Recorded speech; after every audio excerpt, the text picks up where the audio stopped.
have another great Jessica Tarlov moment from Fox News. If you're not familiar, Jessica Tarlov is the one liberal host on The Five, which is a show on Fox News, a panel of hosts. All of them are your typical Fox News propagandists, and then you have Jessica Tarlov, who inserts facts very effectively. And this is on the subject of the recent change to the way that Florida schools will be required because of changes to the law and efforts by DeSantis, and then that trickling down to his administration and the Board of Education, in the way that slavery is taught in Florida schools, now including the necessity in the minds of the Board of Education to teach about the benefits of slavery to enslaved people, and how some of them were able to use these skills they learned to benefit them in some way. And we'll talk about, once again, why that is just so, if you don't understand it already, so deeply, deeply vile. But Jessica Tarlov makes some really accurate points during this debate on The Five. Ron DeSantis knows that this is bad for him because his first response was, I didn't do it, I'm not involved in it. Right. We do know that it's a response to his 2022 act, the quote, Stop Woke Act. And we also know that the type of people who are in charge of this overhaul, maybe not Dr. Allen, who you're going to have on tonight, or someone like Kim Daniels, who's on tape saying, I thank God for slavery, because without it, I would be in Africa worshiping a tree. She's also an anti-Semite. She threw in that Jews own everything, which is a classic trope. But the Florida Department of Education released a statement in response to Kamala Harris's speech saying, she's got it totally off base. It includes, I think, 16 examples of these slaves that learned their skills while they were doing this. And Joshua Stein from Georgetown pointed out that it's riddled with inaccuracies. So first of all, they say James Fortin as an example. He wasn't a slave. He was a sailor in the Revolution. Then we've got a couple of your blacksmiths, by the way, who were not blacksmiths at all. Ned Cobb, he was a sharecropper who became the head of the Alabama Federation Sharecropper Union.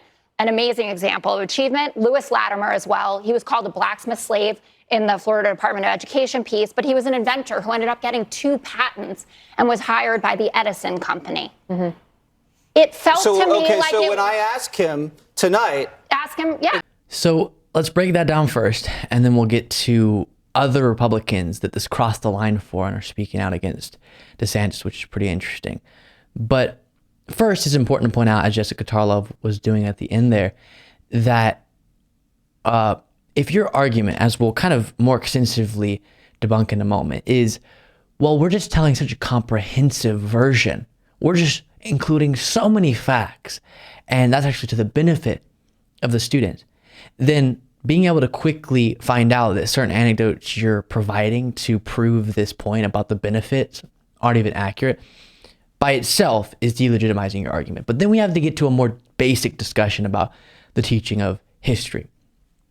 And this is responding to the constant talking point I saw in conservative media about this curriculum, because I was interested. Obviously, they're not going to come out and say, yes, we just want to push out an accurate telling of history from schools. They're going to have some other talking point.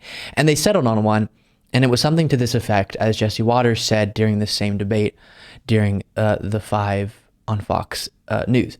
Quote, I think it's disgusting. And why doesn't Kamala Harris want African Americans and white Americans to know that Black Americans did learn skills despite being enslaved? Why doesn't she want them to learn that? And now we have to go all the way down to the foundation, and we'll build it from the ground up and then directly address that point. I have to say quickly, this is kind of a more fundamental conversation than the particular statements that were reported on, because those are pretty clearly from this curriculum putting a positive spin, which is just vile, inaccurate, disgusting to put a positive spin on. Well, they benefited in certain ways. Horrible. But he's asking a question of, why wouldn't you share details about how this person you heard Jessica Tarlov reference became a blacksmith because they learned something?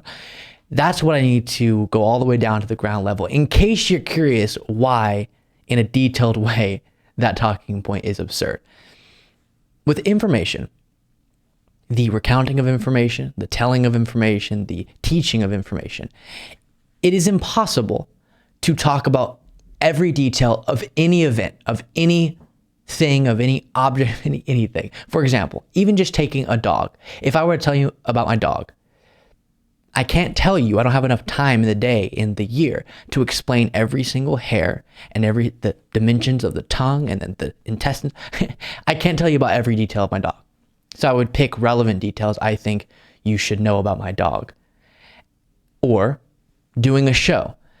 I do a show where I provide commentary based on news stories.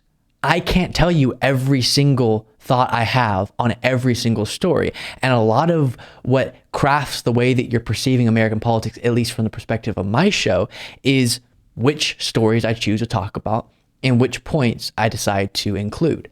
And that's all just the selecting of different details and the selecting of different stories. And so the same thing applies to the telling of historical events. Talking about Washington, I can't teach you, there's not enough time in the day to teach you about every single thing. And then he wrote this exact letter on this day, and then he had this coffee, and he had this conversation. You have to pick relevant details when talking about historical events to the larger truth, the reality of that event. So it might not be relevant to describe the ins and outs of a particular weapon unless it's, again, notable to the larger reality of a war or whatever it might be. So then getting to slavery specifically. What is the reality of slavery? That it was horrible, dehumanizing, destructive, devastating. When you choose to put forward details that on their face seem to be somewhat positive, that is you choosing, because we all in the teaching of history, especially in contexts where you have limited time, like a middle school class that's probably an hour per day max, you have to have some reason that you're choosing based on the larger reality of that event to include that detail. Because again, not because you're dishonestly deceiving, but because you don't have enough time in the day to describe every single detail. So then your argument has to not be, well, here's a story I found of a slave who learned something. Why is it wrong to teach it? Why are you saying it should be taught? Is that relevant to the larger reality of slavery, especially within a middle school classroom? It's not. And when you choose to use terms like benefited, then now you're just being horribly dishonest. But even just telling a particular anecdote can, even if it's an accurate anecdote, can serve to deceive people. Let me give you an example. If I was teaching you about Hitler, let's pretend, I have no idea. I assume he wasn't. But let's pretend that he was really sweet to his daughter or something, if he had a daughter. And it would be very dishonest if you spent a unit in your middle school classroom talking about the good father that Hitler was. Wouldn't it be? Why? Because that's a positive anecdote you're sharing within the context of an event that is notable because of the devastation that this man caused. Now, if you do a deep dive and you do like a high level degree on Hitler and you learn about every aspect of his life, that's different. But when you're learning about an event as a whole, it can be dishonest to include details about him being an artist and let's talk about how good his art was or something like that. Can serve to be dishonest even if you're only putting forward details that may be factual, again, irrelevant. When it comes to Hitler, I wasn't actually making or sharing stories about him in that case. And that's what's going on here. So including details, I know you guys get this basic understanding, but apparently conservatives, some of them don't. Including details about, hey, skills were learned and they ended up using these skills later on.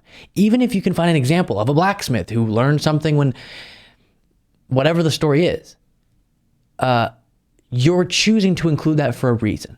And if that reason is, which it only can be, to mislead students into believing, yeah, it was bad, but there was some good things too, then that is you being dishonest about that event. Because when you take all the facts, the mountain of facts about slavery, you understand it to be a wholly horrible reality, a scar on the history of the United States. And that is why the details that you provide, especially within a limited time context, should serve to accurately inform students of that very reality.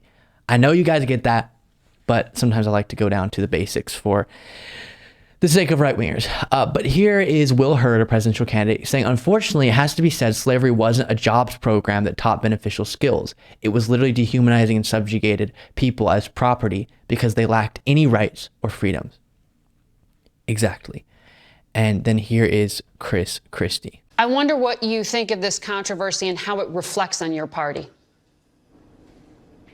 Well, I think two things, Margaret. First of all, "I didn't do it and I'm not involved in it," are not the words of leadership. Look, Governor DeSantis started this fire with the bill that he signed, and now he doesn't want to take responsibility for whatever is done in the aftermath of it. And from listening and watching his comments, he's obviously uncomfortable. He's exactly right. Not the words of a leader, and he doesn't want to stand by the repercussions of his own actions.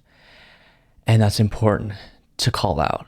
Thank you so much for watching. If you want to be a part of what makes this show possible, plus get access to the full video version of the show hours before all the clips are able to be uploaded to the YouTube channel, plus get the bonus show on the weekends, you can do so by going to lukebeasleyshow.com/membership. That's lukebeasleyshow.com/membership, and there's a link in the description.